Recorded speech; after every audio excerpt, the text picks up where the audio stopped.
चाहते कि बिहार का कोई भी युवा युवती संघर्ष कर करके वो राजनीति में एक लंबी लकीर खींचे। तो हेड ऑफ द गवर्नमेंट उसको निर्णय लेते हैं और मंत्रिमंडल में वो चीज़ें तय होती हैं, उसके बाद एग्जीक्यूटिव बॉडी के पास जाता है। तेजस्वी यादव जी, आपको याद होगा लगातार जो नीतीश कुमार जी ने काम किया, चाहे 7 निश्चय हो हमारा या 7 निश्चय पार्ट 2 हो, बिहार की जनता ने तेजस्वी जी को नकारा।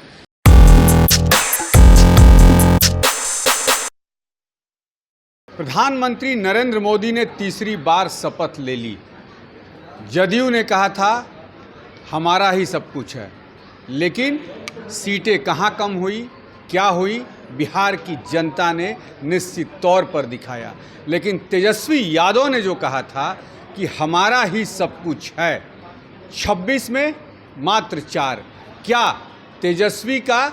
तेजस्वी मतलब रोजगार, बिहार के युवाओं ने कहीं ना कहीं तेजस्वी यादव को नकार दिया। पहला सवाल यही है, कहीं ना कहीं नकार दिया बिहार की युवाओं ने? बिल्कुल डेफिनेटली बिहार की जनता ने तेजस्वी जी को नकारा, क्योंकि इतना लगातार पहले 2-3 चीज़ें इनकी बहुत आम थी चुनाव के पहले। एक तो हमारे आदरणीय नेता नीतीश कुमार जी की जो पॉलिटिकल क्रेडिबिलिटी है उसके ऊपर ये लगातार प्रहार करते थे, कहते थे कि राजनीति में अब इनकी प्रासंगिकता नहीं है।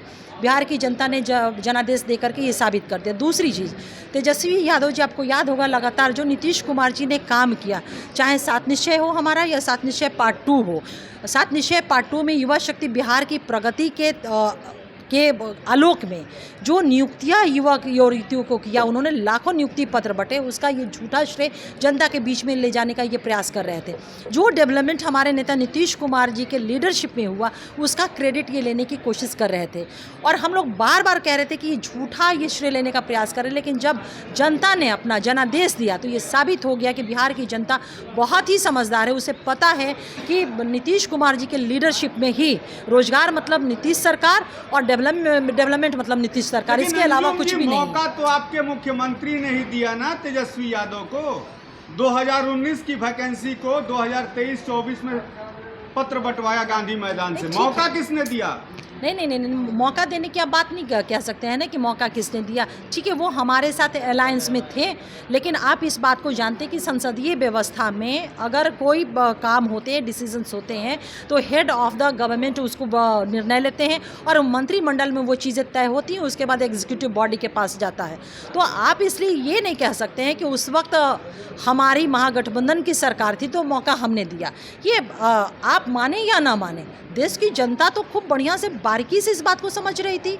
जनादेश उसने दे करके साबित कर दिया कि आप जो झूठा नैरेटिव सेट कर रहे थे, प्रोपेगेंडा कर रहे थे, नीतीश कुमार जी ने के लीडरशिप में जो काम किए उसका श्रेय लेने का प्रयास कर रहे थे, सबको उसने जनादेश दे करके इनको खारिज कर दिया है। इसलिए मौका देने और ना देने का प्रश्न कहाँ है। बिहार और बिहार की जनता तो उससे आगे बढ़ करके उसने साबित कर दिया कि हम एक एक चीज़ों को समझ रहे हैं।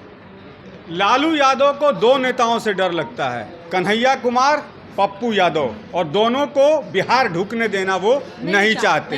बताइए। बिल्कुल, हम लोग तो शुरू से इस बात को कहते रहे हैं कि आदरणीय लालू प्रसाद यादव जी के समक्ष अपने बेटे और बेटियों का सत्ता निर्माण, राजनीतिक निर्माण ही वो चाहते। वो नहीं चाहते कि बिहार का कोई भी युवा युवती संघर्ष कर करके वो राजनीति में एक लंबी लकीर खींचे।